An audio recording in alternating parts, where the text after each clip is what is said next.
J'ai quelques passages de l'Écriture dont j'aimerais me servir pour vous parler. Et je crois que bien de gens se sont demandé pourquoi nous sommes si bizarres et si bruyants. Vous savez, ce genre de convention est quelque chose peu différent de ce que l'on voit d'habitude. Ordinairement, tout le programme est arrangé d'avance, mais lorsque nous venons à cette convention, c'est ce que j'ai eu le privilège de faire pendant plusieurs années,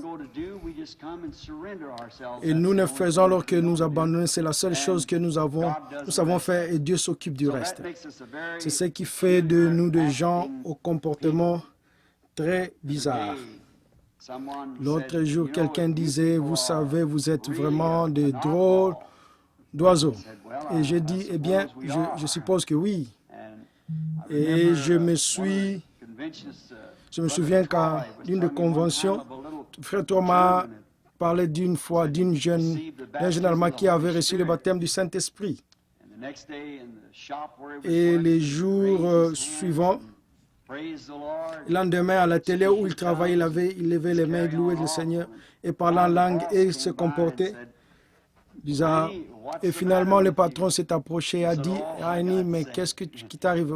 Il a répondu, « Oh, je viens d'être sauvé et mon cœur déborde simplement de joie. » Il lui a dit, « Tu dois être allé au milieu de ces bandes de cinglés. » Oui, gloire à Dieu, a-t-il répondu. Merci Seigneur pour les cinglés. Il a dit, prenez une automobile qui circule sur la route. Si vous enlevez tous les écrous cinglés, il ne vous reste que plus qu'un tas de ferraille. Et c'est à peu près ça. Vous savez, un jour en Californie, en me promenant dans les rues de Los Angeles, j'ai vu un homme sandwich qui portait tout le monde le regardait. J'ai remarqué qu'on se retournait aussi sur son passage. Je pensais faire comme les autres sur son dos. Il est écrit, et toi, de qui est-il le fou? Je suppose que nous sommes tous un peu bizarres les uns pour les autres. Vous savez, mais vous savez, ce monde devient tellement écouté dans ses habitudes que quelque chose de différent paraît si étrange. Pour les gens qui pensent effectivement que quelque chose ne va pas, et ordinairement, Dieu doit faire quelque chose de vraiment inhabituel pour amener encore une fois les gens à la Bible. J'imagine que Noé a dû être considéré comme un cinglé. Un cinglé par cet âge scientifique dans lequel il vivait, parce qu'il avait ou pouvait prouver qu'il n'y avait pas d'eau dans le ciel, mais Dieu avait dit qu'il y en aurait. Alors Noé prêchant cela et croyant, et le croyant est devenu un cinglé. Et je peux imaginer que lorsque Moïse descendit en Égypte, Pharaon dut le prendre pour un cinglé. Mais vous souvenez-vous que Moïse pouvait aussi le penser de lui, ça se comprend. Jésus fut considéré comme un hérétique. C'est vrai, Martin Luther était pour l'Église catholique, un cinglé. Et John Wesley était un cinglé aux yeux des anglicans. Ainsi, vous savez, il est peut-être temps qu'il y ait un autre cinglé, ne pensez-vous pas? Mais avant qu'il puisse y avoir un écrou cinglé, vous savez, il faut qu'il y ait d'abord un boulon pour le visser. Et ainsi, vous savez, Noé est un écrou, c'est l'écrou qui doit tirer le boulon pour approcher quelque chose et le fixer. Noé fut donc capable d'attirer dans l'arche tous ceux qui voulaient bien croire et le préservant du jugement parce qu'il était un cinglé. Nous constatons que Moïse a tiré l'Église hors d'Égypte parce qu'il était un cinglé, et c'est vrai. Je pense que nous avons maintenant besoin d'un écrou cinglé pour tirer l'épouse hors de l'Église. Nous avons besoin de quelque chose maintenant. Nous sommes donc des gens d'une espèce très bizarre. J'ai pensé ce soir que si le Seigneur le voulait, j'essaierais de lire quelque chose, quelques versets d'Écriture se rapportant à cela. Parce que nous sommes un peuple bizarre. Ouvrons maintenant les Écritures au 2e chapitre de l'Épître aux Philippiens 1 à 8 et 2 Corinthiens 3, 6. Et lisons en croyant la parole de Dieu. Juste avant de lire, inclinons nos têtes dans la prière. Bienveillant Père Céleste, nous sommes vraiment un peuple privilégié ce soir de vivre dans cet âge et de voir les choses que nous voyons se produire et de savoir que le temps est proche, où Jésus viendra pour son Église. Oh, cela ravit nos cœurs, Seigneur. Et tandis que nous tournons les pages ce soir, nous te prions de nous donner un contexte à ce texte. Et puisse le Saint-Esprit révéler à nos cœurs ce qui serait bon et agréable à Dieu, car nous le demandons au nom de Jésus. Amen.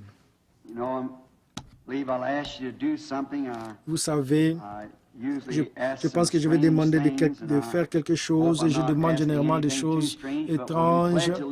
J'espère que je ne vais rien demander de trop. Mais lorsqu'il s'agit de promettre fidélité à la patrie devant notre drapeau, nous levons. C'est la chose à faire.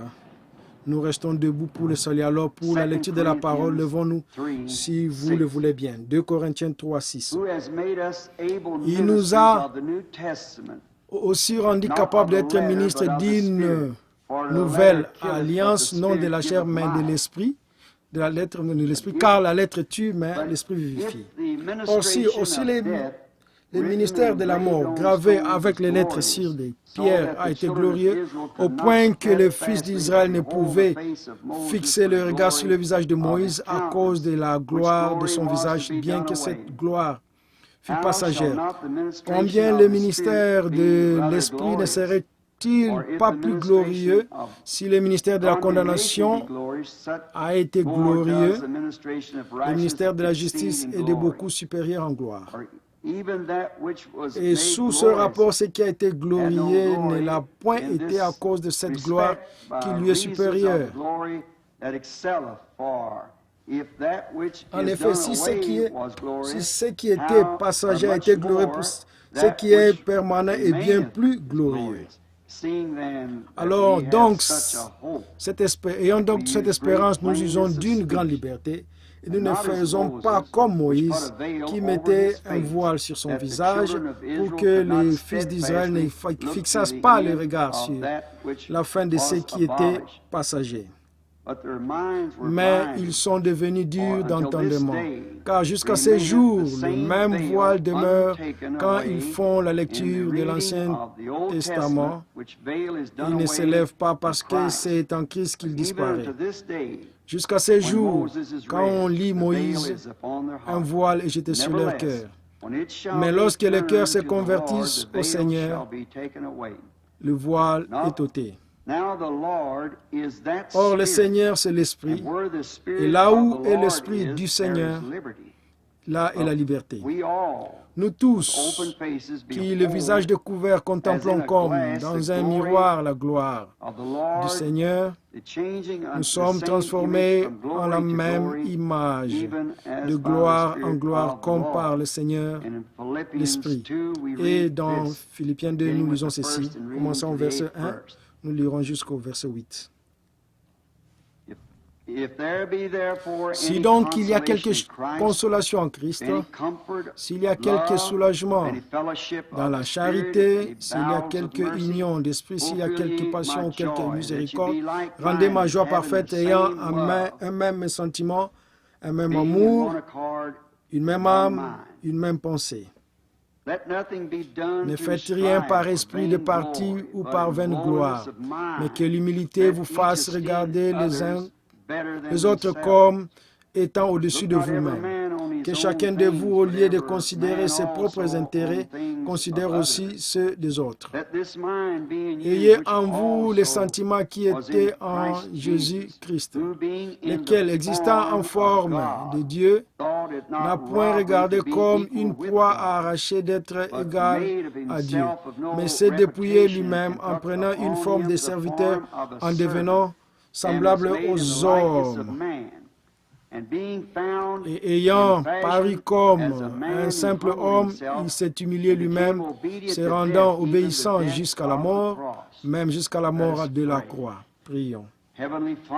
Père céleste, que cette glorieuse parole que nous avons lue ce soir dans tes saintes écritures soit rendue par toi si réelle dans nos cœurs qu'en partant d'ici, nous disions comme ceux qui venaient d'Emmaüs, nos cœurs ne brûlaient-ils pas au-dedans de nous lorsqu'il nous parlait en chemin? Car nous le demandons au nom de Jésus. Amen. Vous pouvez vous asseoir.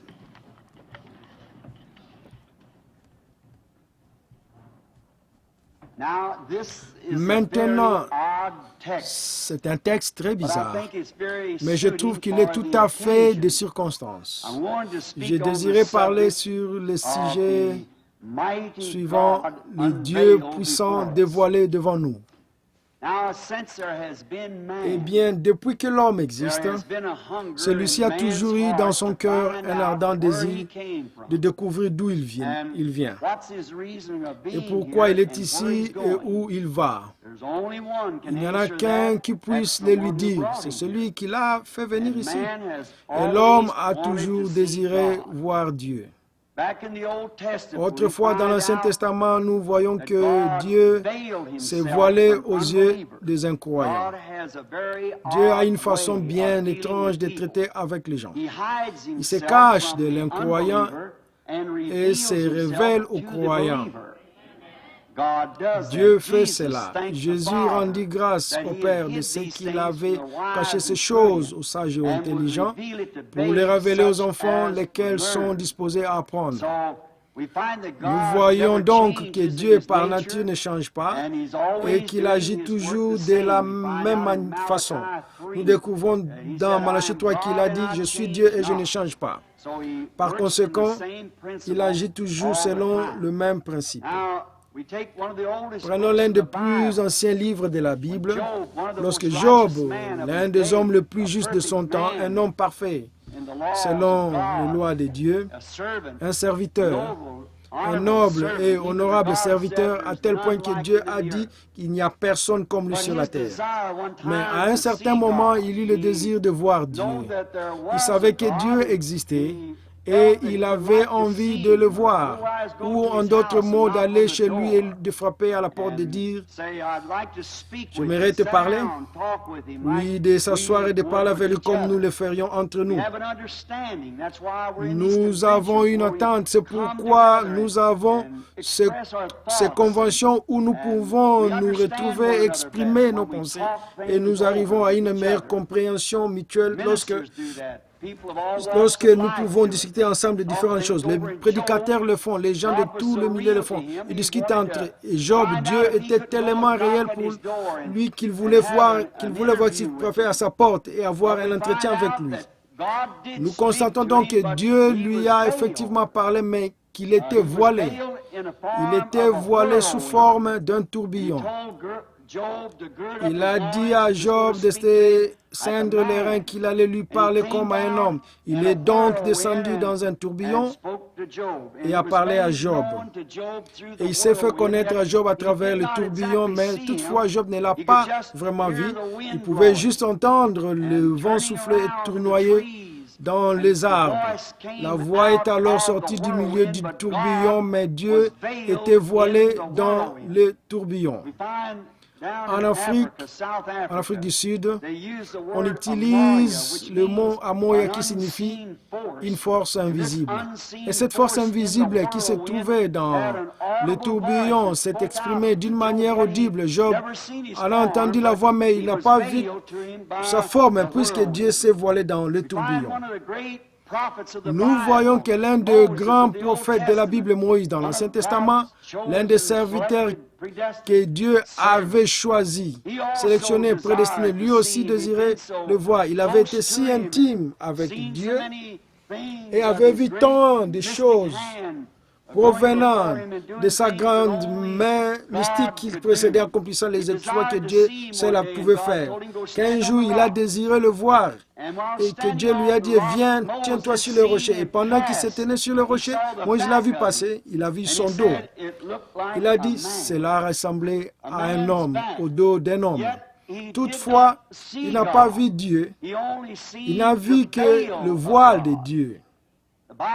La Bible dit, personne n'a jamais vu Dieu, mais le Fils unique du Père l'a fait connaître. Ainsi, Moïse l'a vu voilé sous la forme d'un homme. Et nous découvrons que le Jéhovah de l'Ancien Testament était simplement le Jésus du Nouveau Testament. Et le docteur Scofield ici, nous voyons ici que son expression changer de forme vient du mot grec amorphe, qui signifie que l'invisible a été rendu visible. Quelque chose qui ne peut, nous savons que c'est là, cela ne peut être vu, mais néanmoins nous savons que c'est là.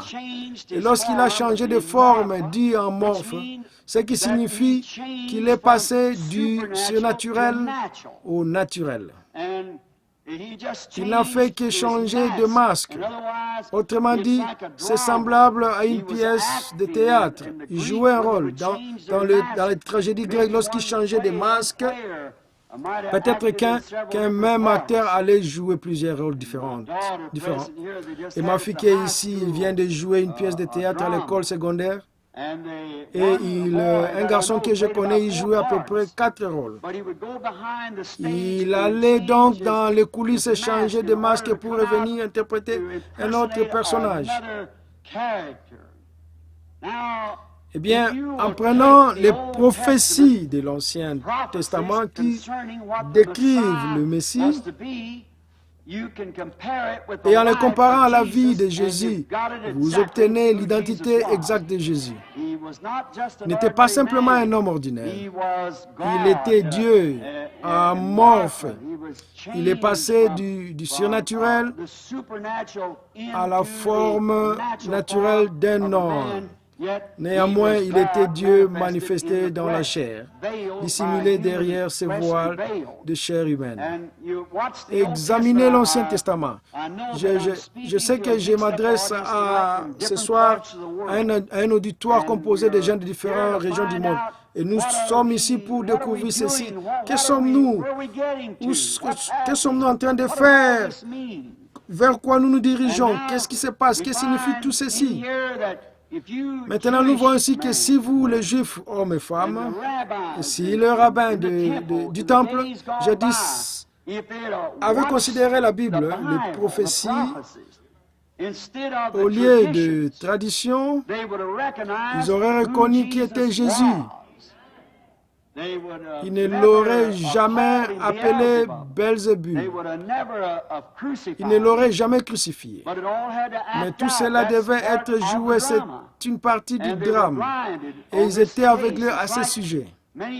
Bon nombre d'entre vous, hommes et femmes ici ce soir, qui peut-être avaient mon âge ou un peu plus, vous vous souvenez qu'il y a bien des années, ici en Amérique, les Chinois, c'est en parlant à ces frères qu'on vient de me présenter que ça m'est venu à l'esprit, avaient l'habitude ils ne parlaient pas l'anglais et ils tenaient des blanchisseries.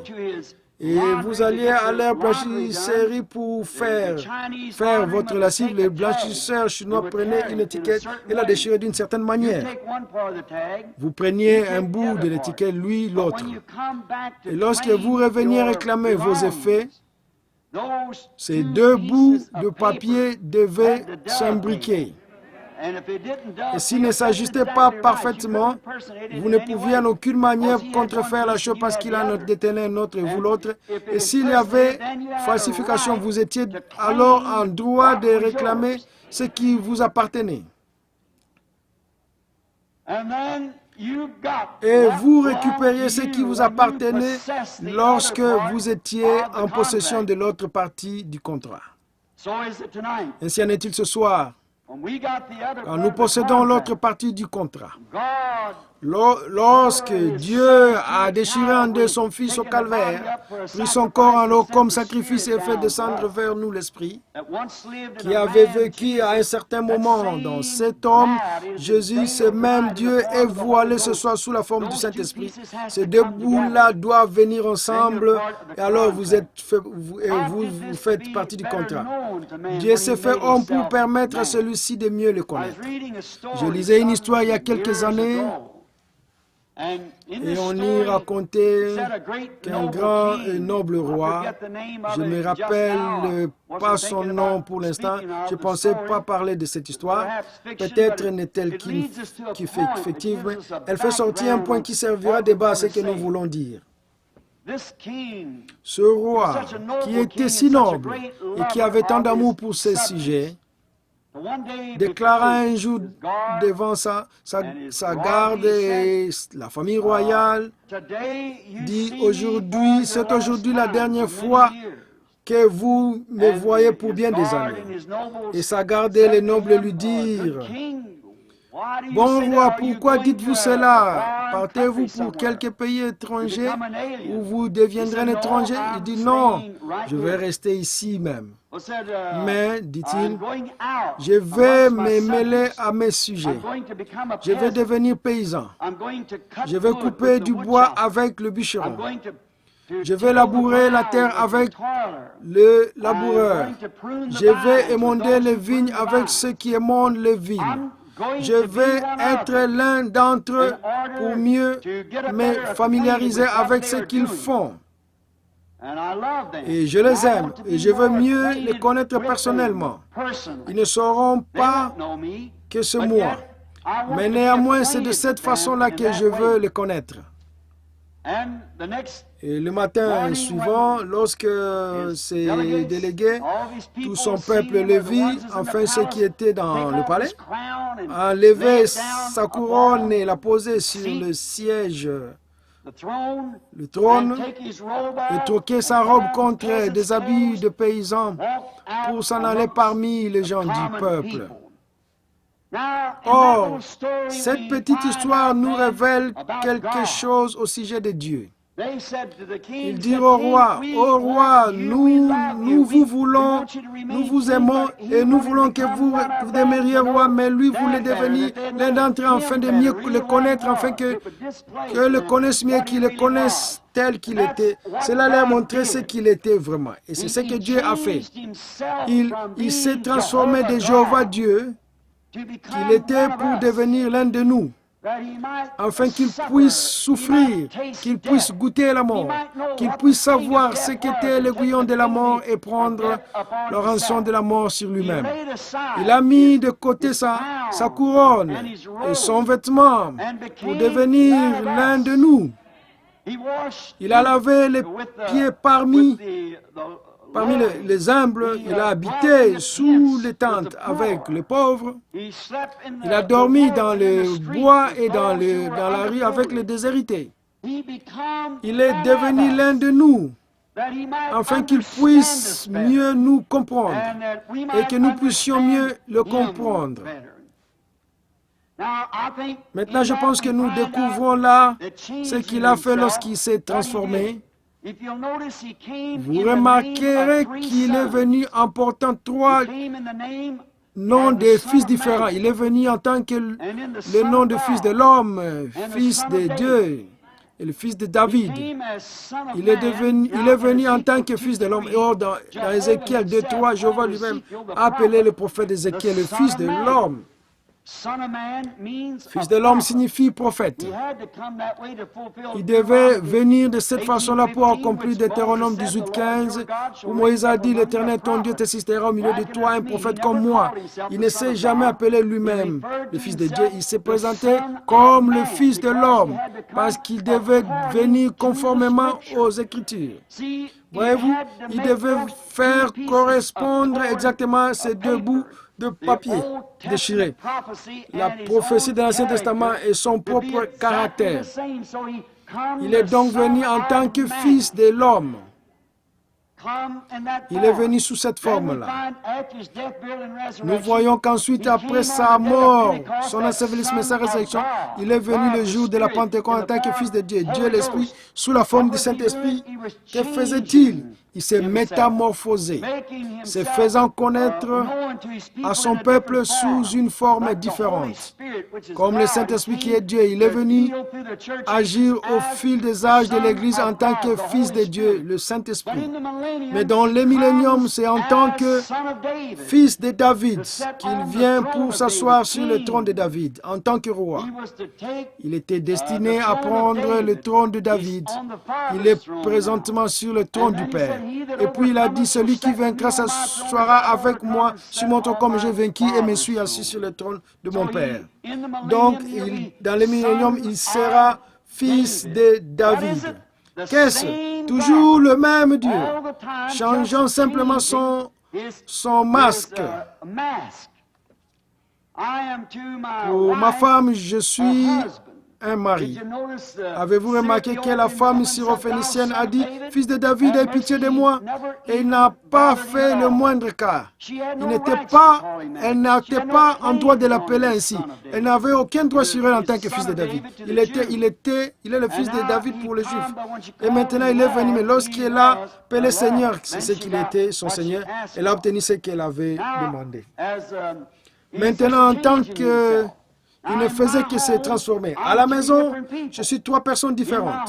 Dans mon foyer, ma femme a des droits sur moi comme mari. Ma fille là-bas n'a aucun droit sur moi en tant que mari. Je suis son père. Et mon petit-fils là, je suis un grand-père pour lui. Il n'est donc pas en droit de m'appeler père. Je ne suis pas son père. Mon fils est son père. Je suis son grand-père. Mais je suis toujours le même homme. Et Dieu, ce qu'il fait, c'est qu'il se transforme par rapport à cette génération-là pour se faire connaître à ces gens. Et c'est ce que nous voulons découvrir ce soir. De quelle façon Dieu est-il censé se faire connaître à ces gens et à ce temps-là, à ce temps-ci? Il change de masque, il change de rôle, mais il ne change pas de caractère. Il ne change pas de nature. Il ne fait que changer son masque, passant de l'un à l'autre. Il le fait dans le but de se révéler plus clairement aux gens afin qu'ils puissent savoir qui il est et ce qu'il est. Dans Hébreux 1, nous lisons Dieu à plusieurs reprises et de plusieurs manières à parler à nos pères à travers le prophète. Mais dans ces derniers jours, à travers son Fils Jésus.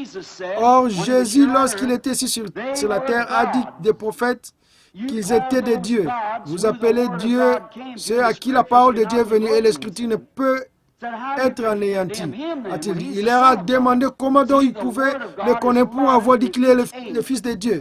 Donc la parole de Dieu a signé à chaque âge, selon ce que doit être Jésus, était l'accomplissement de toutes les prophéties. En lui habitait corporellement la plénitude de la divinité. C'était en lui. Il était celui qui était en Joseph. Il était celui qui était en Élie. Il était celui qui était en Moïse. Il était celui qui était en David, le roi rejeté. Son propre peuple l'avait rejeté comme roi. Alors qu'il sortait de la cour, un petit homme infirme qui se déplaçait avec difficulté, qui n'appréciait pas son gouvernement, son système, crachait sur lui. Le garde, dégainant son épée, dit, ne lui couperai-je pas la tête à ce chien qui a craché sur mon roi? Et David n'était peut-être pas conscient de ce qu'il faisait à ce moment-là, mais il était loin. Et il dit, laisse-le tranquille, c'est Dieu qui lui a dit de faire cela. Et il monta sur la colline et pleura sur Jérusalem, un roi rejeté. Avez-vous remarqué que quelques centaines d'années plus tard, le fils de David s'est fait cracher dessus dans les rues. Et il se trouvait sur la colline, sur cette même montagne, regardant Jérusalem, un roi rejeté. Il s'est crié, Jérusalem, combien de fois ai-je voulu vous rassembler comme une poule c'est poussé, mais vous ne l'avez pas voulu. Il n'a jamais changé sa nature parce que Hébreux 13 dit qu'il est le même hier, aujourd'hui, pour toujours. Dieu s'est fait chair afin de mourir pour nous racheter du péché. C'est pourquoi il s'est transformé lui-même et s'est fait homme. Et nous voyons dans Jean 12, 20, que les Grecs avaient entendu parler de lui. Oh, personne ne peut jamais entendre parler de lui sans que son cœur ne brûle de le voir. Comme Job, le prophète, entend, ils ont tous désiré le voir. Ainsi, ces Grecs sont venus pour le voir. Ils s'adressèrent à Philippe le Bethsaïda et lui dit, Monsieur, nous voudrions voir Jésus. Les Grecs le voulaient le voir, mais ils ne pouvaient pas le voir parce qu'il était dans le temple de son humanité. Dieu était en Christ, réconciliant le monde avec lui-même. Nous découvrons donc qu'ainsi, ces Grecs ne pouvaient le voir et remarquer les paroles même que Jésus leur adressa par la suite. Il dit, si les grains de blé ne tombent en terre et ne meurent, ils restent seuls. En d'autres termes, ils ne seraient jamais en mesure de le voir sous cette forme changée, sous ce masque qu'ils porté alors parce qu'il était voilé dans la chair humaine. Mais lorsque ce grain de blé tomberait en terre, alors il produirait toutes les races. Il était envoyé aux Juifs, bien sûr, à ce moment-là, mais ce grain de blé devait tomber. Il voilait Dieu dans une chair humaine, caché aux incroyants, mais révélé aux croyants. Dans Jean 1, au commencement était la parole, et la parole était avec Dieu, et la parole était Dieu. Et la parole a été faite chair et elle habitait parmi nous. Et nous l'avons contemplé, le Fils unique venu du Père, plein de grâce. Donc au commencement était la parole. Une parole est une pensée exprimée. Au commencement, il n'était même pas Dieu.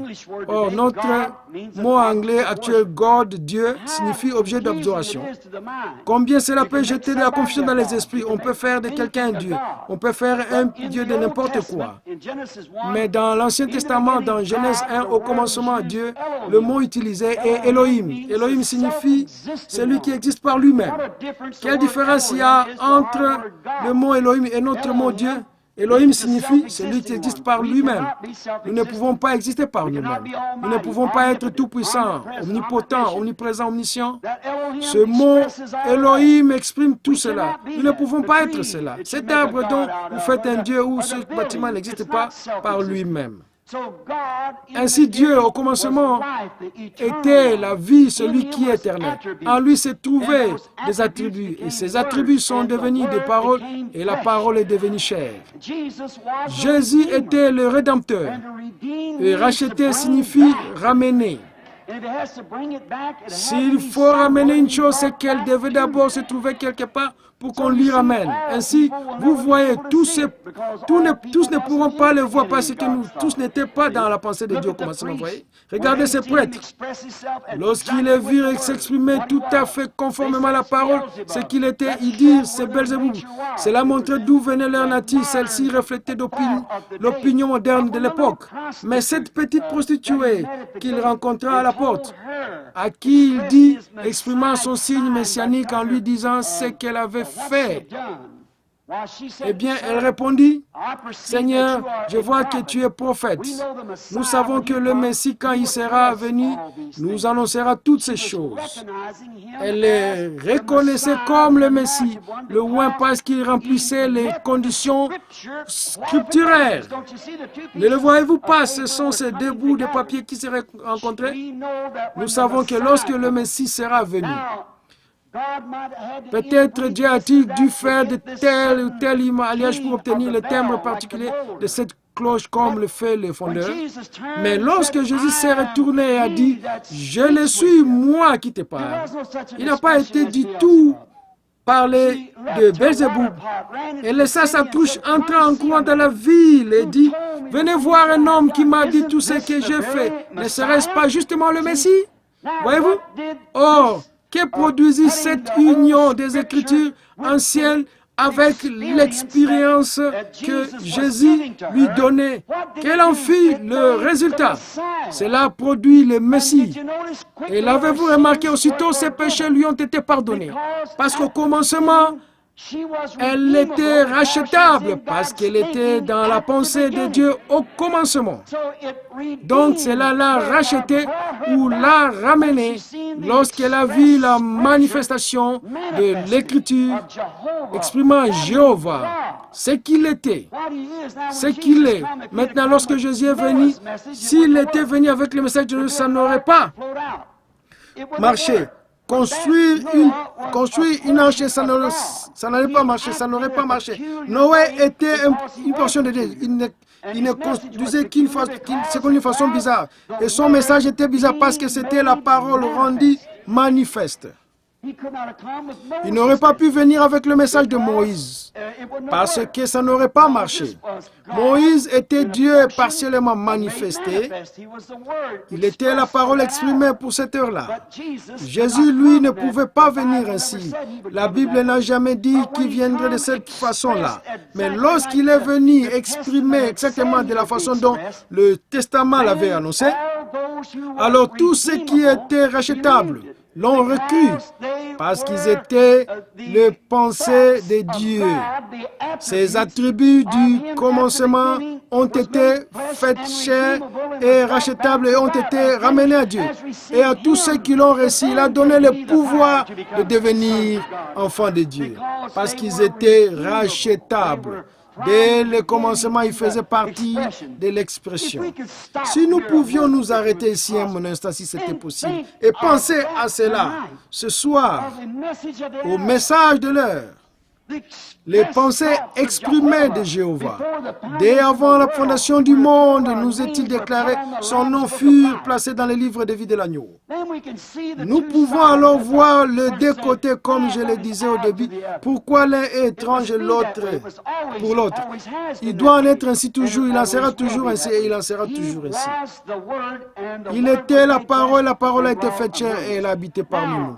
Or Dieu, à l'époque reculée de l'Ancien Testament, nous voyons qu'après s'être présenté à son peuple sous différentes formes, il s'est voilé derrière les vieilles peaux de blaireau. Dieu a son propitiatoire caché derrière des peaux de blaireau. Nous voyons comment, lorsque Salomon fit la dédicace du temple du Seigneur, et que ces peaux de blaireau étaient suspendues, là se voit comment il entra sous forme de colonne de feu et de nuée, descendit là derrière. Et se voilà par rapport au monde extérieur. Mais par la foi, Israël savait qu'il se trouvait là. Il savait qu'il y était, peu importe ce que le monde païen pouvait en dire, il était caché par rapport à l'incroyant. Mais le croyant par la foi savait qu'il était de là derrière. Ils obtenaient miséricorde et lui était à son rapport. C'était un grand secret. Vous savez, dans l'Ancien Testament, le fait de pénétrer derrière cette peau signifiait la mort. Maintenant, refuser d'y pénétrer, c'est la mort. À ce moment-là, pénétrer dans sa gloire signifiait la mort. Mais maintenant, rester éloigné de sa gloire, c'est la mort. Et cela s'est produit évidemment au déchirement du voile au calvaire, lorsque le voile a été déchiré, l'ancien voile. À présent, demeurer en dehors de sa présence signifie la mort. Et en ce temps-là, entrer en sa présence signifie la mort. Voyez-vous, cela change de l'un à l'autre. Et s'il vous faut trouver des passages des critiques qui indiquent dans quel âge nous vivons. Et quand le voile fut déchiré au calvaire, le propitiatoire fut exposé au regard de tous. Mais que s'est-il produit? Il était suspendu au calvaire, ruisselant de sang, alors qu'on avait pris du sang année après année lors de la purification du sanctuaire et de l'aspersion du propitiatoire. Voilà que Dieu, d'un grand coup puissant par la force de l'éclair, déchira l'ancien voile de peau de blaireau de haut en bas, et le propitiatoire fut alors exposé au regard de tous. Le véritable et authentique agneau de Dieu était suspendu à la vue de tous au calvaire. Le véritable propitiatoire. Alors que Dieu avait lui-même payé le prix et était devenu l'un de nous, et s'était manifesté sous la forme d'un homme, afin de nous connaître et afin que nous le connaissions. Le propitiatoire fut exposé au regard de tous, de tout Israël en ce jour de l'expansion, de l'expiation. Mais hélas, les traditions de père de l'Église de ce jour-là ils avaient par leur tradition voilé le véritable propitiatoire aux yeux des gens. S'ils avaient connu l'Écriture, chaque bout de ce serait ajusté comme l'étiquette chinoise. La prophétie de l'Ancien Testament aurait été accomplie et elle le fut. Et si on leur avait enseigné les Écritures, ils auraient vu le propitiatoire. Comme Moïse disait ici que jusqu'à ce jour, le voile demeure sur eux. Il est toujours sur leur cœur. Ils ne le saisissent pas. Mais il était Dieu, celui qui souffre, et l'expiation, il était le véritable propitiatoire. C'était là à la vue de tous.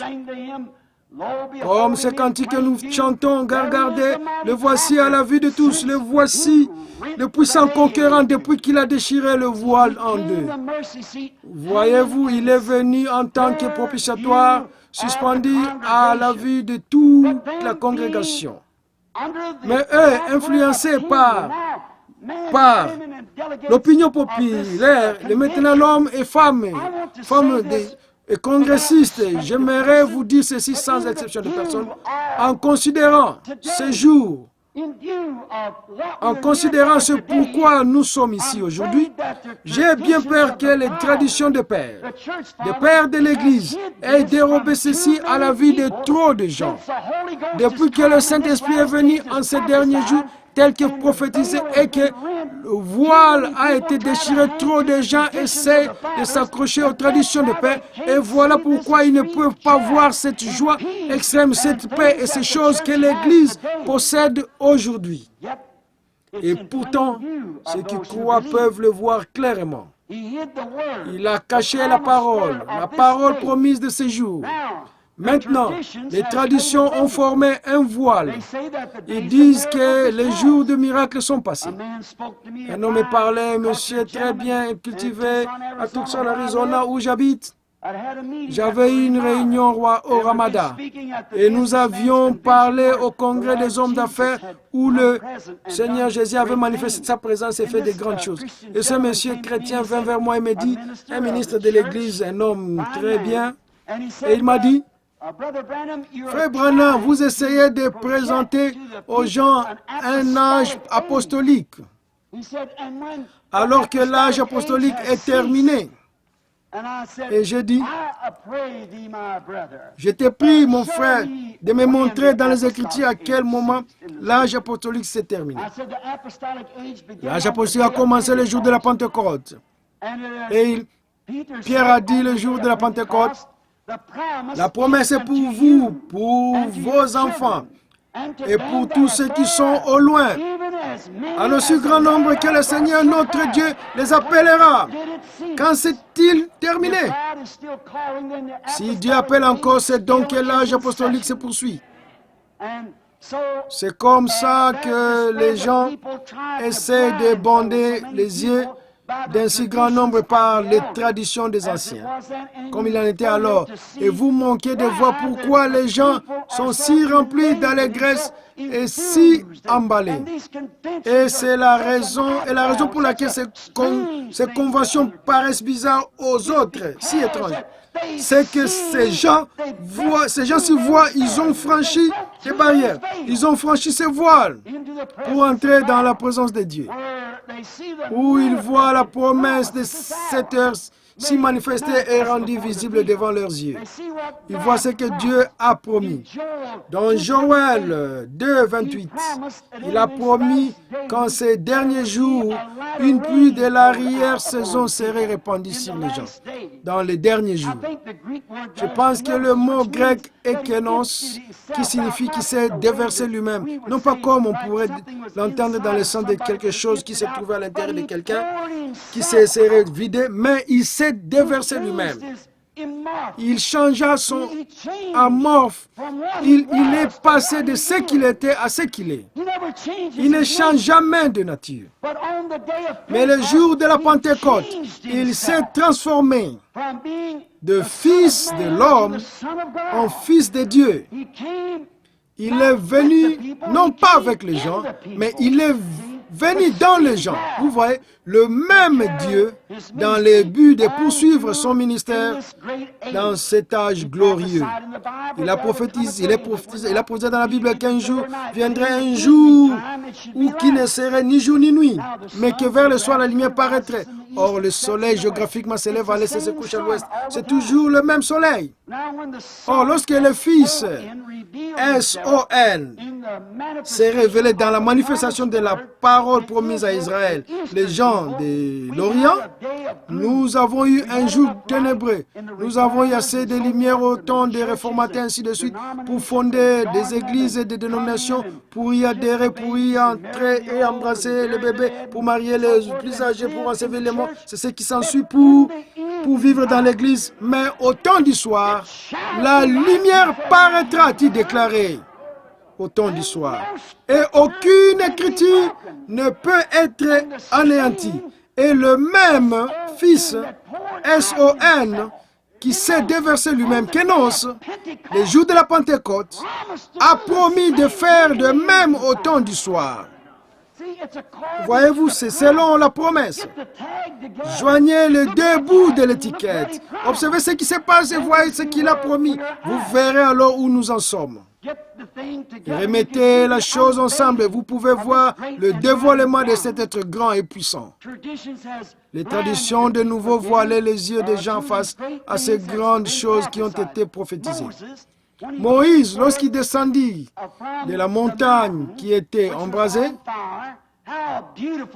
quelle magnifique illustration! Moïse était descendu en Égypte et avait dit au père de l'Église que le Seigneur Dieu l'avait visité sous le nom de « Je suis ». Ce nom est autant présent, non pas « j'étais »,« je serai », mais « je suis ». Toujours le même hier, aujourd'hui, pour toujours.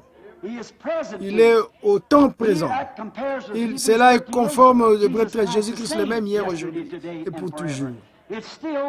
C'est encore la parole prophétisée. Et la congrégation qui devait s'ajuster exactement à cette parole, à l'expérience de ces jours. Les réformateurs l'avaient. Oh, mais c'est maintenant un autre jour. Et voyez dans quel jour nous vivons. Tout comme ils ne pouvaient pas venir au jour de sa venue sur la terre de la façon dont Moïse ou un des prophètes était venu. Cela n'était pas prophétisé. Et en ces derniers jours, la prophétie nous l'a annoncé de cette façon. Si ça ne peut pas venir sous la forme de réveil de l'éther, ça ne peut pas venir sous la forme du réveil de Wesley. C'est une restauration. C'est un temps où cela doit revenir à la lumière originelle du soleil, celle de l'origine. Oh, combien nous pourrions essayer de détailler les Écritures. Nous théologiens, vous théologiens, nous les gens du monde, vous voyez. Vous savez que c'est vrai, c'est une promesse. C'est ce qui fait que les gens sont si bizarres. C'est ce qui fait que des drôles d'oiseaux, comme vous le dites. C'est parce que la voix des traditions a été soulevée et il est le même hier, aujourd'hui et pour toujours. C'est la promesse de Dieu et nous ne pouvons pas nous y opposer parce que les Écritures ne peuvent être anéanties. Oui, nous constatons qu'il a promis de se déverser dans son peuple et il est le même hier, aujourd'hui et pour toujours. Après que Moïse fut descendu en Égypte et qu'il lui a fait connaître la chose, le Père confirma alors son message en descendant sur la montagne de Sinaï dans cette même colonne de feu et en embrasant la montagne. Avons-nous remarqué que celui à qui il fit la promesse, c'est celui-là qu'il plaça en avant avec la parole? Il avait les commandements et pour avoir ce commandement, le commandement était la parole. La parole n'était pas encore venue. Alors la parole vient toujours au prophète et il était le prophète de cette heure-là. Jésus était la parole. Jean était la parole. Et Jésus vint vers lui dans l'eau pour que, infailliblement, la parole vienne toujours au prophète. Voyez-vous? La parole vient ainsi pour Moïse. La parole est venue à lui, le commandement. Et c'est lui qui les avait. Maintenant, avant que la parole fût proclamée et rendue manifeste, Moïse dut se voiler le visage. car la parole n'était pas complètement rendue manifeste. Et ils savaient que quelque chose s'était produit, mais ils ne savaient pas de quoi il s'agissait. C'est grandement étonné au point qu'il dit que Moïse parle au nom de Dieu. Et Dieu dit, eh bien, c'est ce que je ferai à partir de maintenant, je n'apparaîtrai plus. Je leur enverrai un prophète, alors je leur parle à travers mon prophète. Si Moïse, avec la loi naturelle, comme Paul aux Corinthiens, ici nous l'a révélé, doit devait voiler son visage avec le naturel. À combien plus forte raison le spirituel sera-t-il glorieux et voilé à l'incroyant avant d'être manifesté devant lui? À combien plus forte raison appellera-t-on Moïse était un drôle d'oiseau? À combien plus forte raison vous appellera-t-on ainsi? Vous qui avez franchi le voile, avez pénétré dans la colonne de feu et en êtes ressorti avec la bénédiction et maintenant vous êtes voilés. Les gens ne peuvent pas le voir. Ils ne peuvent pas comprendre. Si la nature fut glorieuse, combien plus le naturel serait-il? Si le naturel qui était passager fut glorieux, combien plus glorieux sera ce qui n'a pas de fin? Mais néanmoins, c'est voilé, ce n'est pas voilé au croyant, mais à l'incroyant. Il ne peut pas le voir. Dieu se voit toujours à l'incroyant. Les traditions cachent cela, comme il a été alors, ainsi en est-il aujourd'hui. À présent, nous avons un voile spirituel à la place du voile naturel d'autrefois. Cela a été confirmé par le prophète qui avait la parole écrite. C'était un prophétiseur, c'est-à-dire quelqu'un qui vient avec la parole écrite et qui cherche à la faire comprendre. Il savait que la parole était là, mais il n'en connaissait pas la signification et Moïse leur a fait comprendre. Il dit, le commandement dit ceci et voici pourquoi. Il a fait comprendre. Et avant d'être comprise, elle était voilée. Ainsi en est-il aujourd'hui. La parole est voilée jusqu'à ce qu'elle soit révélée et rendue compréhensible pour les gens. Dieu, le Dieu puissant, voilé dans la chair humaine, la parole. Remarquez, nous découvrons donc qu'elle était cachée à l'incroyant. Mais Moïse devait pénétrer dans ces colonnes de feu. Personne ne pouvait l'accompagner. Ce n'était pas qu'est-ce que cela nous montre. Qu'on n'entre pas dans ceci en adhérant à un groupe pentecôtiste. Voyez-vous? Il ne l'a jamais révélé à un groupe. Il l'a révélé à un individu. Et il en est ainsi aujourd'hui. Vous dites, j'appartiens à une église, j'appartiens à ceci, mais cela ne marchera pas, voyez? Et quiconque essayait de suivre et d'imiter cela encourait la mort.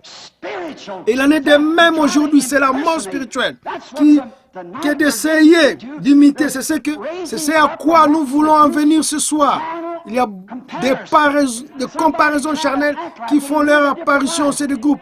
Et on essaie d'avoir des agissements tout en menant une vie différente. On peut boire, on peut fumer, les femmes peuvent faire ce qu'ils veulent. Et presque tous ceux qui chantent, comme le monde est resté à la maison pour regarder la télévision et les choses du monde, et puis se considérer malgré tout comme pentecôtistes. Ils essaient d'imiter quelque chose d'authentique. Cela ne leur a pas encore été révélé. Une fois révélé, c'est glorieux. Et lorsque vous y pénétrez, quelque chose vous débarrasse de tout cela. Vous devenez un voile. Ça ne marchera simplement pas. Et d'en faire une contrefaçon entraîner la mort. Moïse voilé était la parole vivante pour le peuple. Et aujourd'hui, les gens qui sont voilés représentent la même chose. Ils sont des lettres écrites, lues de tous les hommes. Non pas une nouvelle lettre, mais la lettre qui a été écrite, manifestée. Ce sont ceux qui croient à la parole. Et la promesse de ces jours, qui croient que Dieu répand effectivement son esprit sur toute chair. Ce sont ceux-là, les lettres écrites. Et lorsque quelqu'un essaie d'en faire une contrefaçon charnelle, cela lui retombe sur le nez. Votre vie montre ce que vous êtes. Il y avait une fois un garçon qui s'était attiré des ennuis. C'était un bon garçon, mais il avait comparu un jugement. Et le juge dit, je vous reconnais coupable, je dois vous condamner à l'emprisonnement à vie. Il a dit, j'aimerais plaider moi-même ma cause. Il a dit, j'aimerais invoquer ma bonne conduite passée. Il dit, vous n'en avez pas. Votre conduite passée est précisément ce qui vous a condamné. Et ainsi en est-il aujourd'hui. Si l'Église n'est pas aussi avancée qu'elle devait, c'est à cause de sa conduite, de sa vie. Nous devons nous consacrer davantage. Nous devons croire chaque parole de Dieu. Il nous faut chercher jusqu'à ce que cette parole devienne réelle pour nous. Voyez-vous, notre conduite est ce qui nous empêche d'entrer. Mais un jour, pour refermer cette parenthèse, dans la scène de ce même tribunal, le garçon en question n'avait pas d'argent, il ne pouvait pas payer ce qu'il devait. L'amende s'élevait de milliers de dollars. Son grand frère est venu à la régler pour lui. Or, nous avons un grand frère, Jésus, le Fils de Dieu. Et il est venu payer notre rançon. Nous n'avons qu'à croire cela pour pouvoir pénétrer derrière le voile. Comme il est notre Moïse. Jésus est notre Moïse aujourd'hui. Moïse voilé était la parole vivante pour le peuple. Aujourd'hui, je suis voilé. Jésus est voilé et la parole vivante. Jésus voilé la parole vivante pour les gens qui... Jésus dans l'Église, le Saint-Esprit, les fils de Dieu dans les gens, révélant la parole par la promesse de ces jours. Si c'est précisément cela. La même chose aujourd'hui. Et souvenez-vous que Moïse a fait cela et l'a manifesté non pas au monde entier, mais au peuple de l'Exode. À une seule catégorie de gens, à ceux qui sortaient dans l'Exode.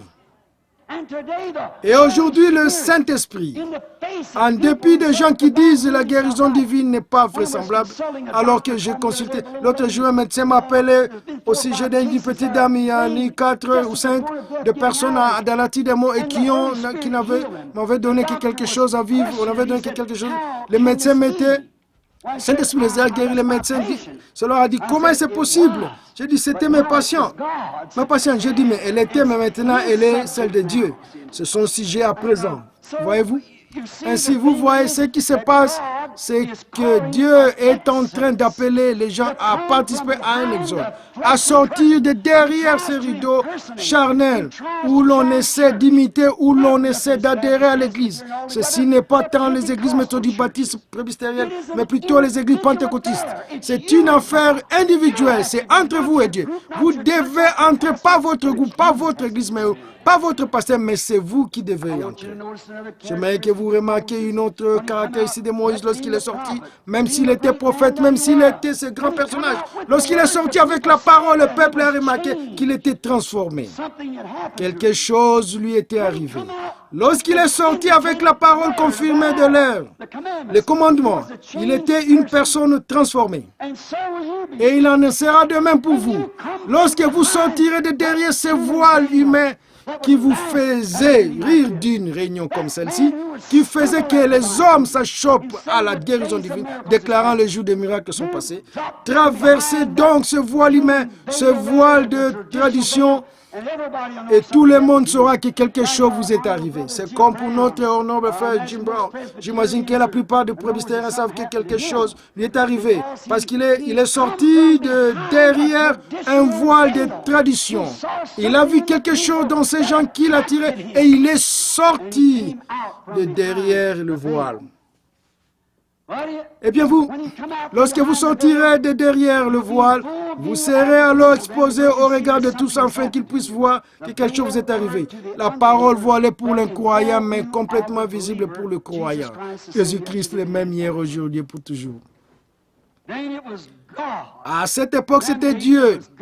Et en ce temps-là, c'était Dieu dans un homme, son Fils, Jésus. Nous croyons cela. Il n'était pas simplement un prophète, un homme ordinaire, un être comme des autres. Il était Dieu en Christ. Dieu dans un homme. La plénitude de la divinité corporellement dans un homme. Dieu dans un homme. À présent, c'est Dieu dans des hommes. Voyez-vous, la plénitude de Dieu dans la divinité corporellement dans son Église entière. C'est manifestant lui-même, accomplissant sa parole. Or, nous voyons que Dieu, au cours des âges, a toujours était recouvert de peau.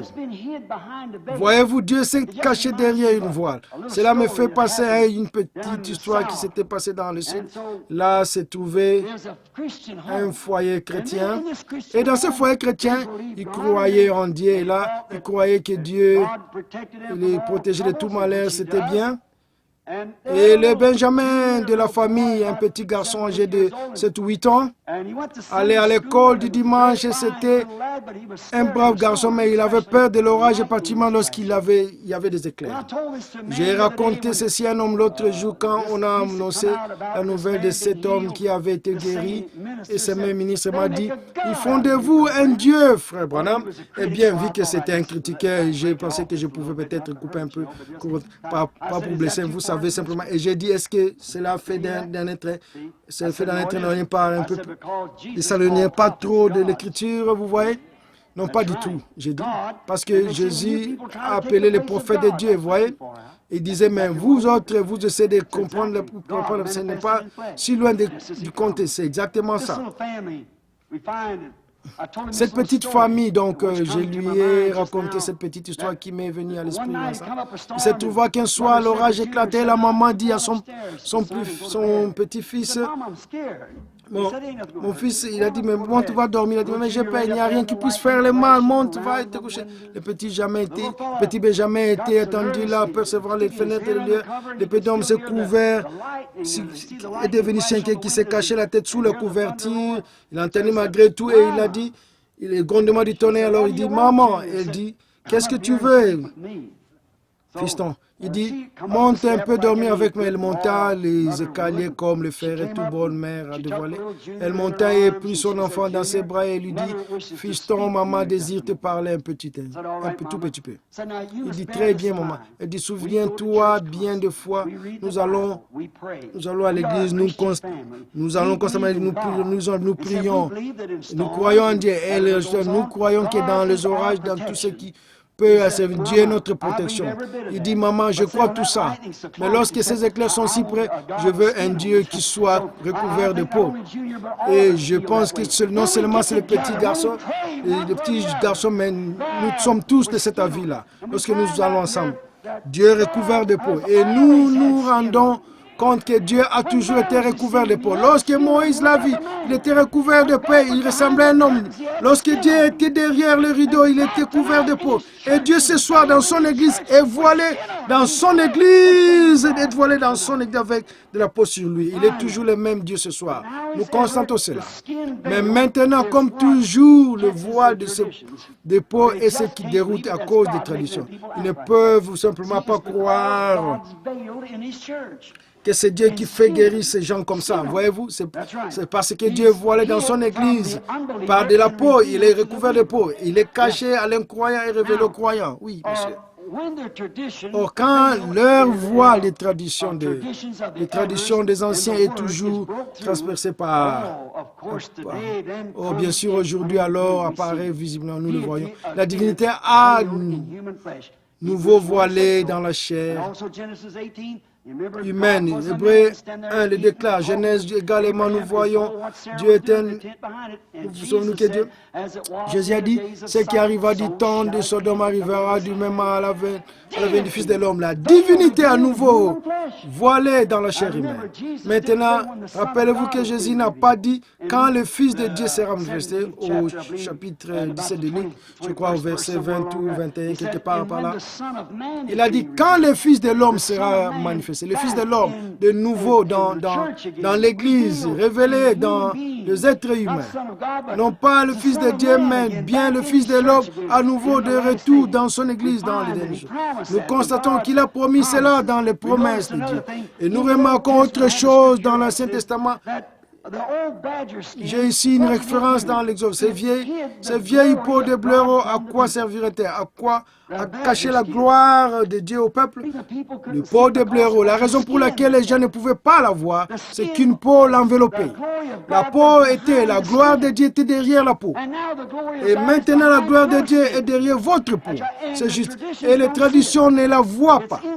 Elle est derrière la voile, comme l'était la parole.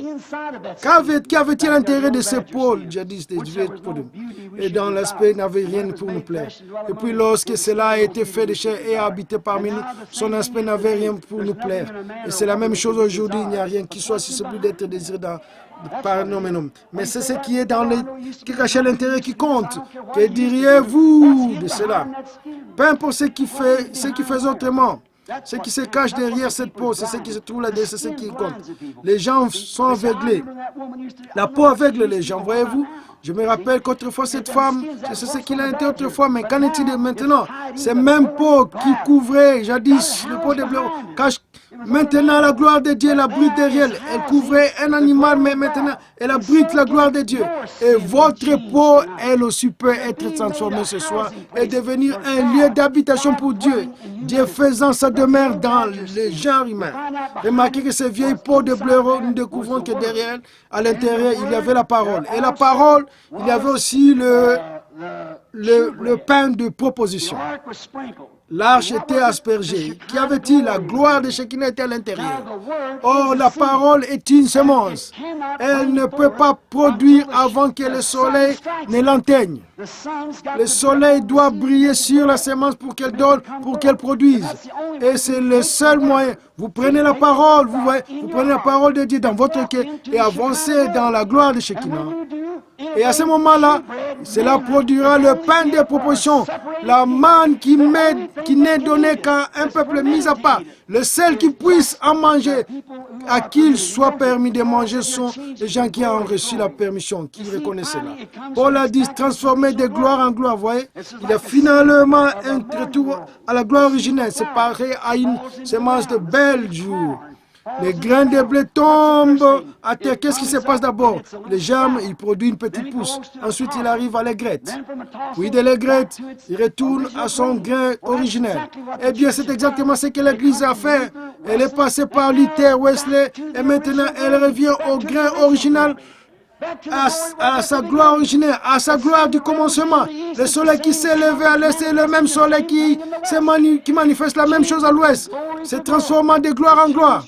Cela s'est transformé d'une forme païenne à Luther, et de Luther à Wesley, de Wesley jusque dans le pentecôtisme, et ainsi de suite. C'est transformant de gloire en gloire, produisant la manne cachée. Et à présent, cela est mis pour le ramener exactement tel qu'il était au commencement. Ce même ministère, le même Jésus, la même puissance, le même Saint-Esprit, le même qui est descendu le jour de la Pentecôte, et le même Saint-Esprit qui est manifesté aujourd'hui de gloire en gloire, en gloire, en gloire.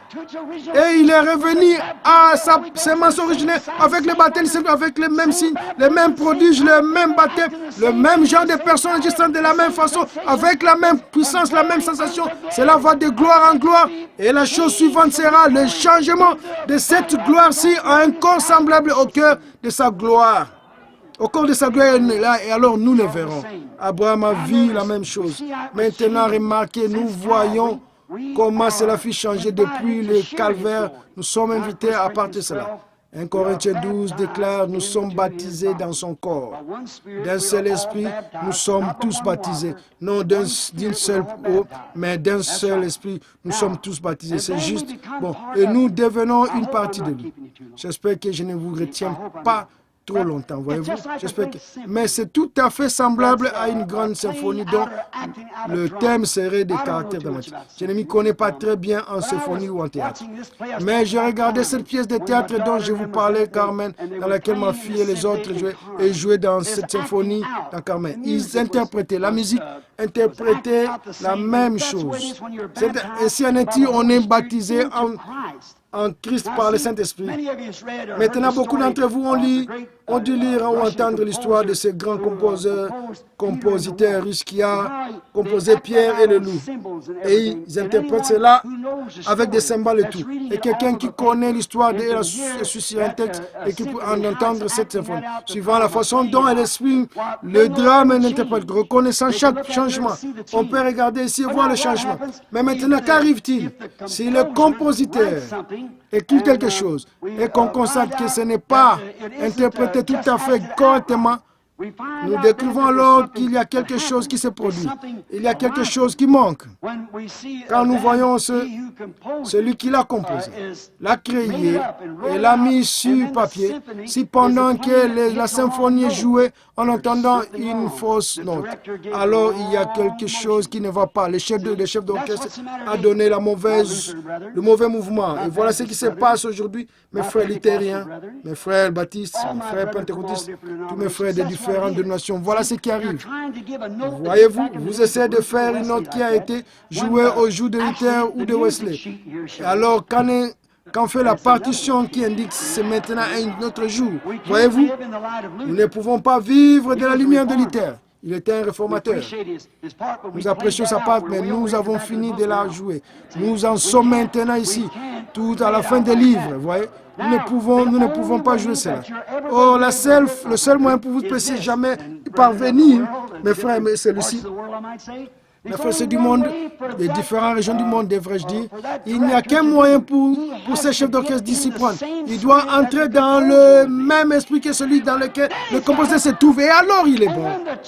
Et lorsque l'Église, la symphonie elle-même, tandis que le monde est aux aguets, attendant ces signes et prodiges, lorsque l'Église, le compositeur et les chefs d'orchestre entrent tous dans l'esprit du compositeur, à ces moments-là, si quelqu'un dit les jours de miracles sont passés, ça ne sonne pas juste.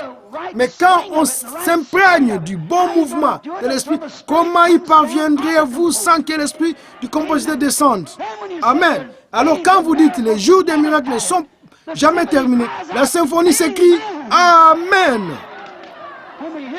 Lorsqu'on arrive par exemple à Jésus-Christ le même hier, aujourd'hui et pour toujours, la symphonie s'écrit Amen. Vous recevrez une puissance de la Saint-Esprit survenant sur vous. La symphonie s'écrit Amen. Je l'ai.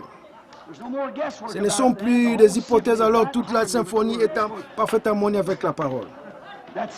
Elle fait comme celle-ci. Oh, ça, c'est magnifique. Les chefs d'orchestre et les compositeurs doivent être dans le même esprit. Et les musiciens doivent être aussi dans le même esprit. Pour que tout soit bien joué, le monde, lui, est en train de s'interroger sur ce qui se passe. Le communisme dont on parlait, ils nous ont rendu malades. Cette histoire d'intégration, tous ces incantations, ces miséricordes, oh, toutes ces sottises qu'elle est venue du Seigneur, et si proche, il y a quelque chose qui sonne faux. J'ai bien peur que les chefs d'orchestre se soient éloignés de l'esprit du compositeur. Lorsque nous aurons l'esprit de ces compositeurs, cette puissance originelle de Dieu, comme dit la déclaration, a poussé les hommes d'antan par le Saint-Esprit à écrire cette Bible, vous verrez ces deux bouts de papier chinois s'assembler tout comme la Bible de Dieu et un croyant s'assembleront. Parce qu'ils sont tous les deux dans le même esprit, ils sont identiques, ils coïncident parfaitement. Ce dont nous avons besoin aujourd'hui, c'est de chefs d'orchestre, c'est juste revenir à la parole, y revenir et la croire telle qu'elle est écrite. Alors vous voyez Dieu lui-même, c'est le dévoilement. C'est là qu'est la pièce de théâtre devenue. Aujourd'hui, on dit bien, il est un Dieu aussi. Nous savons qu'il a traversé la mer Rouge, il a tout dit. Et il a été dans la fournaise ardente avec les enfants hébreux. À quoi sert un Dieu historique s'il n'est pas le même aujourd'hui? L'homme est constamment en train de glorifier pour ce qu'il a fait, pense à ce qu'il fera, mais ignore ce qu'il est en train de faire. L'homme est simplement ainsi fait. Et c'est la même chose aujourd'hui, mes frères. C'est exactement la même chose. Oh là là. Revenons, faisons en sorte que la symphonie soit jouée correctement pour que le monde puisse voir. Jésus a dit, quand j'aurai été élevé de la terre, j'attirerai tous les hommes à moi. Il est le même aujourd'hui et pour toujours. Que les chefs d'orchestre entrent dans l'esprit juste en harmonie avec les musiciens et les compositeurs. Tout ira bien. Et à ce moment-là, plus de suppositions. Nous sommes alors identifiés avec lui. Hébreux 13, 8 déclare, il est le même hier, aujourd'hui et pour toujours. Et nous sommes identifiés avec lui dans Acte 2. Nous sommes identifiés avec le même baptême, la même chose. Tout ce qu'il était alors, tout ce qu'il est, tout ce qu'il était, tout ce qu'il est, nous le sommes. C'est exactement cela. Tout comme si je désirais être un véritable Américain, je dois être identifié avec tout ce que l'Amérique a été, tout ce qu'elle est. Je dois être identifié avec elle. Si je suis un véritable Américain, si je suis un véritable Américain, j'ai débarqué à Plymouth Rock. Amen, je l'ai fait si je le suis. Vous aussi, vous avez débarqué à Plymouth Rock avec le Père pèlerin. Après m'avoir, lorsqu'ils ont débarqué là-bas, j'étais avec eux, vous aussi, vous tous. J'ai chevauché avec Paul Revere tout le long de la route pour les avertir du danger, c'est tout à fait juste. Ici à Valley Forge, j'ai traversé le Delaware, glacé avec un groupe de soldats dont la moitié n'avait même pas de chaussures aux pieds. Auparavant, j'ai prié toute la nuit avec George Washington. J'ai traversé le Delaware avec une vision dans mon cœur. Nous sommes américains, oui monsieur, à Valley Forge, c'est tellement que je l'ai fait. J'ai rendu grâce avec le Père du premier jour de l'action de grâce. Et si je suis un véritable Américain, j'étais identifié là, à cette époque. Si je suis un véritable Américain, j'étais identifié lorsque je me suis tenu à côté de Stonewall Jackson. Si je suis un véritable Américain, j'étais identifié à Boston Tea Party. Lorsque nous avons refusé de nous laisser rouler. Et quand étant un véritable Américain, j'étais identifié avec cela. Oui, monsieur. Oh là là, j'ai sonné la cloche de la liberté en 1776, lorsque du 1er 4 juillet, lors du 1er juillet, j'ai sonné la cloche de la liberté. J'ai proclamé notre indépendance. Pour être un véritable Américain, je dois l'avoir fait. J'ai été identifié à ça honte lors de la Révolution, alors que frère luttaient contre. Je dois porter sa honte pour comme je dois, tout comme je dois porter sa gloire. Si je suis un Américain, je dois être ainsi. J'étais identifié avec l'Amérique, oui monsieur. J'étais identifié là-bas à Gettysburg lorsque Lincoln a fait son discours. Oui monsieur. J'étais sur Wake Island, Je me suis relevé au milieu de soldats au corps ensanglanté. Sur Guam, j'ai aidé à hisser le drapeau. Je suis un véritable Américain, man. Tout ce qu'est l'Américain, je le suis. Et j'en suis fier. Assurément, tout ce que l'Amérique a été, tout ce qu'elle est, je le suis encore si je suis Américain. Tout ce qu'elle a été, je dois l'être parce que je suis identifié avec elle. L'année demain, lorsqu'un vrai chrétien, vous devez vous identifier. J'ai prêché avec Moïse, ou plutôt avec Noé, averti les gens du jugement imminent en tant que vrai chrétien. J'étais avec Moïse au buisson ardent, j'ai vu la colonne de feu. J'ai vu sa gloire. J'étais avec Moïse là-bas dans le désert. En tant que chrétien, je dois être identifié avec tout ce que Dieu était. En tant que chrétien, j'ai contemplé sa gloire, j'ai entendu sa voix. Ne soyez pas surtout pas des dissuadés parce que j'y étais. Je sais de quoi je parle, j'ai vu ce qui s'est passé. Oui, monsieur, j'étais à la mer Rouge. J'y ai vu l'Esprit de Dieu descendre et refouler les eaux.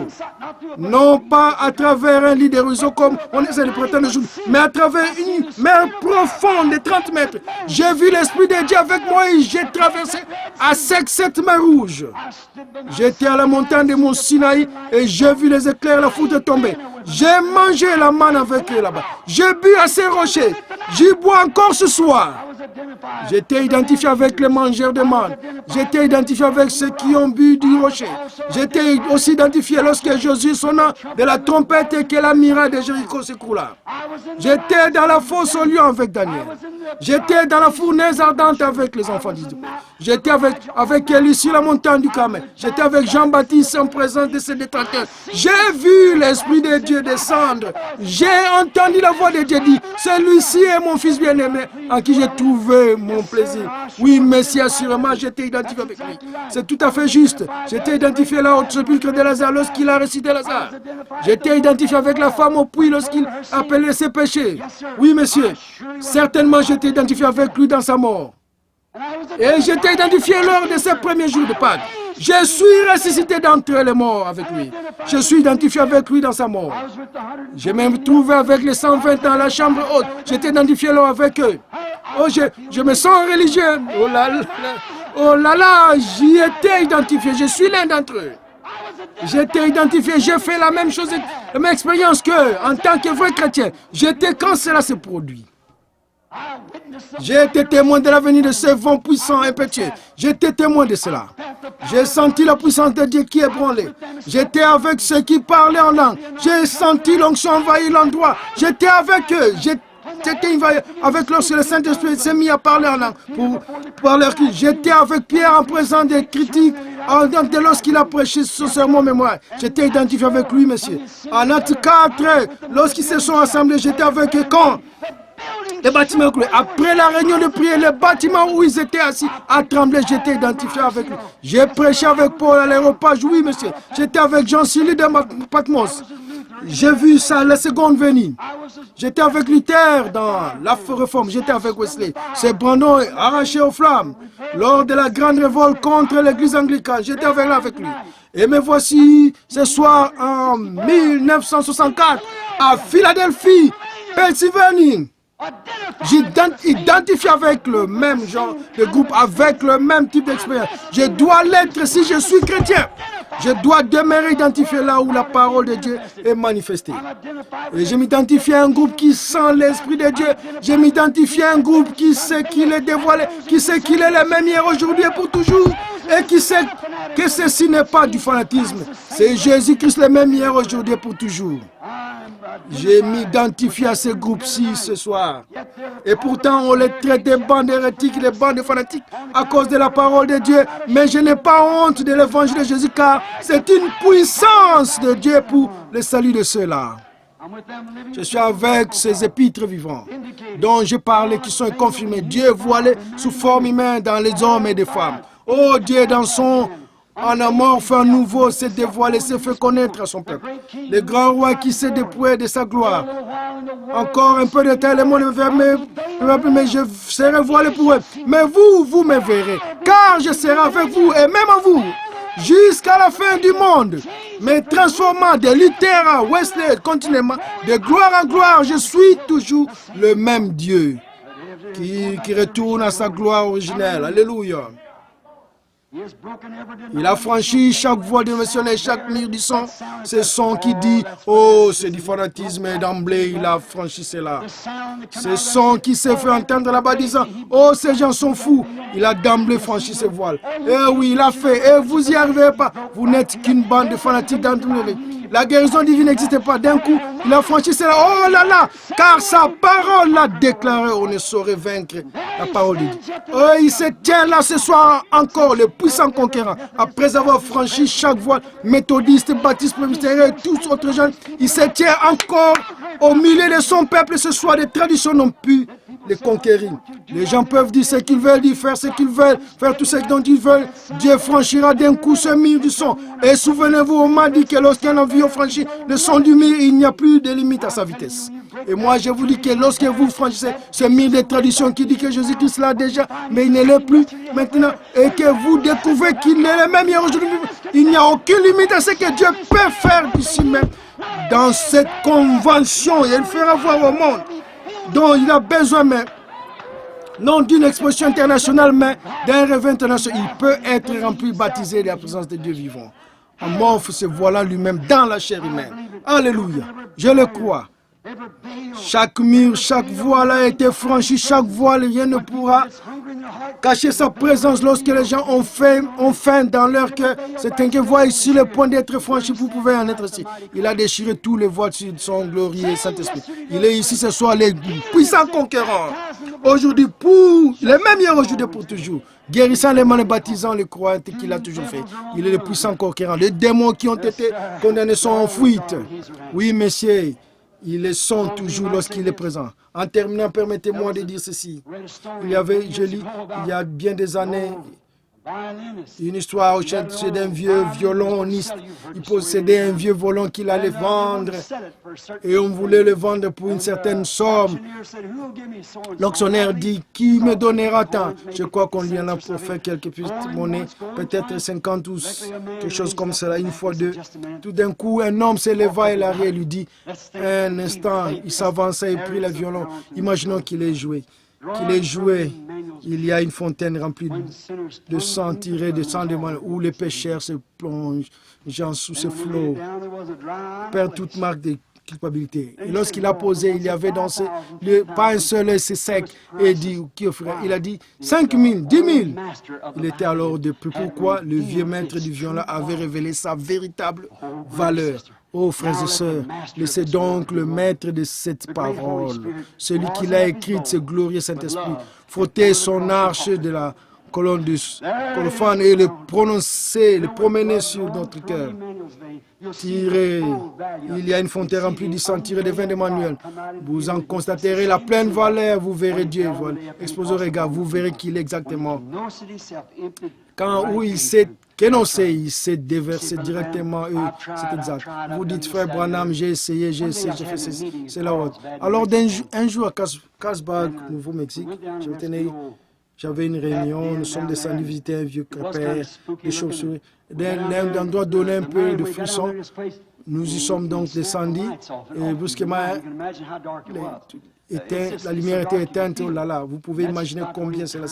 C'est à peu près ainsi que cela devient actuellement lorsque nous voyons l'Église qui n'arrive pas à reconnaître sa parole. Lorsque nous voyons nos frères fumer, raconter des plaisanteries obscènes, tout en essayant de professer leur foi en Christ, oh là là, il fait noir, il fait noir. Nous voyons les signes de sa venue. Les temps, la plus sombre, et alors l'étoile du matin s'élève pour saluer. Là au fond, lorsqu'on a atteint une petite fille, s'est mis à crier à tue-tête. Un petit garçon s'était tenu près du guide et il avait vu le guide éteindre les lumières. Et cette petite sœur était sur le point de faire une crise de nerfs et s'écriait trépigner. Et qu'est-ce qui va arriver à présent? Qu'est-ce qui se passe? Qu'est-ce qui se passe? Savez-vous ce qu'il a crié? Il a dit, ne crains pas, petite sœur. Il y a ici un homme qui peut allumer les lumières. Écoutez, petite sœur, tu penses peut-être que nous sommes petite minorité et ne crains pas. Il y a ici un homme qui peut allumer les lumières. C'est le Saint-Esprit. Croyez-vous? Inclinons nos têtes un instant. Je suis désolé de vous avoir retenu. Ô grand Dieu du ciel, toi qui te dévoiles, qui te révèles, qui te fait connaître comme le grand roi de gloire. Prends ces petites illustrations de ce soir et laisse-les tomber dans les cœurs des gens. Que puissions-nous contempler celui qui s'est dévoilé, celui qui est descendu à déchirer le voile du temple et qui est descendu sorti du droit de ce voile pour descendre aussitôt de nouveau dans le voile humain au jour de la Pentecôte. Celui qui a toujours été le même se transformant de gloire en gloire.